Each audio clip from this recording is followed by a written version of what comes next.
So now that we know how the pharmaceutical supply chain looks like, at least high level, we can ask how to create resilience.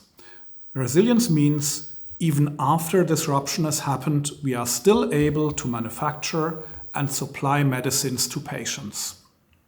So at a high level, just looking at the manufacturing sites and the connections between them, we first have to look at shipping and storage, because this is where we might have immediate needs if there's disruption in shipping lanes.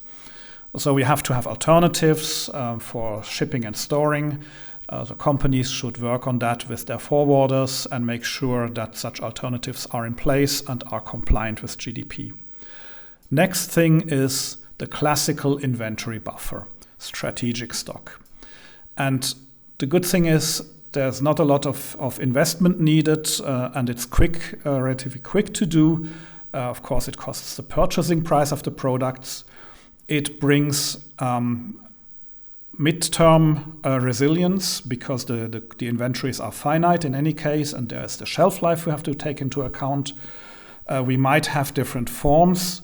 For example, we might store drug products, but that's only worthwhile if we can convert that to finished products. And finally, dual sourcing, having a second manufacturing site. This brings mid to long-term resilience.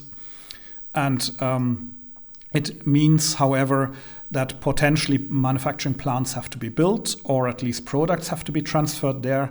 This takes years, and we are talking about a significant cost and investment and extra complexity added. Dual sourcing is certainly the most consequential of these measures. Indeed, very often there is only one site worldwide that makes a specific intermediate step or finished product, and that is because the supply chains were developed in a world, the past world, that was much safer and orderly than where we live today. A more resilient supply chain could look like this. On the distribution side, we need to have redundancy in warehouses and making sure that we can cover all dispensing points from various warehouses. We also need to have emergency procedures ready. Well, this is relatively easy to do and also quick to implement. Then we turn to the galenic supply chain, which should be the first priority. A strategic inventory of finished products will go a long way for shorter disruptions, so this is a very important measure.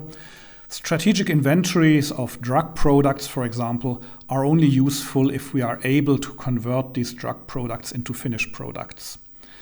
And then, therefore, it is very important that we have alternative manufacturing sites ready. They could even be local for even more resilience.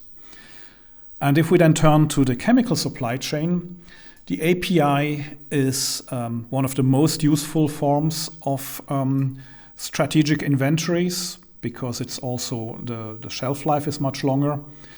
But we also need to be able to convert it. And we also might have strategic inventories of selected intermediates and alternative manufacturing sites as well. I think I'll talk on the chemical supply chain in a separate video. But this is how it looks like. We have inventories, we have alternative manufacturing sites, and of course we have alternative shipping lanes. All that looks good on paper, but as you have noted, we are talking about major investments and long timelines. So what does it mean practically? What can actually be implemented and how? And that will be a topic for next video.